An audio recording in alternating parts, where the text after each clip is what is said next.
Yeah, January 6th was a lawful protest permitted by the National Park Service that devolved into a riot. And what should have happened is you charge people who trespassed with trespass, and you charge people who were violent with violence. But what the Biden-Harris Justice Department did is they treated everyone like they were insurrectionists. How many insurrectionists go unarmed into the nation's capital, walk through velvet ropes, take selfies, and walk out? And they did this because they were objecting to a presidential election, which is allowed under the Electoral Count Act of 1887.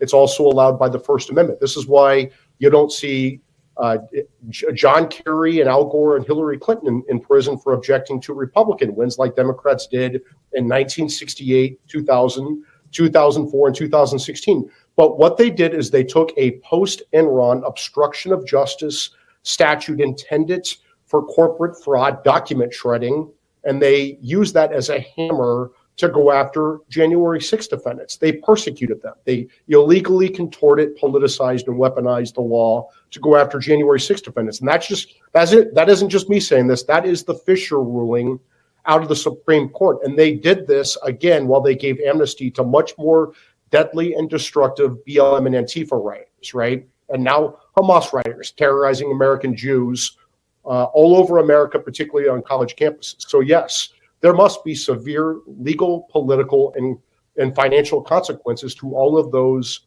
involved. Jack Smith, he's seeing the writing on the wall. He's going to shut down his office because he should be fired, right? He should absolutely be fired. Everyone in his office should be fired.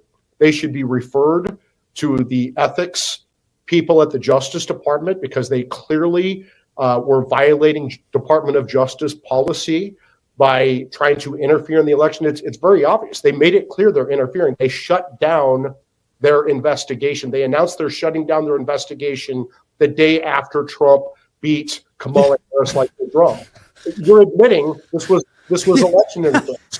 There needs to be a criminal probe open on this. This is a conspiracy against rights, against Trump, his top aides, his allies, his supporters under 18 USC Section 241. It's not only Jack Smith, it's Tish James, Fani Willis, Nathan Wade, all these Chris Mays in Arizona, these bad actors, these Democrat operatives who are running this unprecedented republic-ending lawfare against Trump, his aides, his allies, his supporters. There must be consequences for this. There particularly must be consequences to what they did to the January 6th defendants. They need to be pardoned or commute their sentence, pardon almost all of them, commute the sentences for the worst offenders. So there's nothing that happened on January 6th that calls for someone going to prison for 22 years. That is absolutely ridiculous. So you would commute his sentence down to something that's more fair and just and reasonable.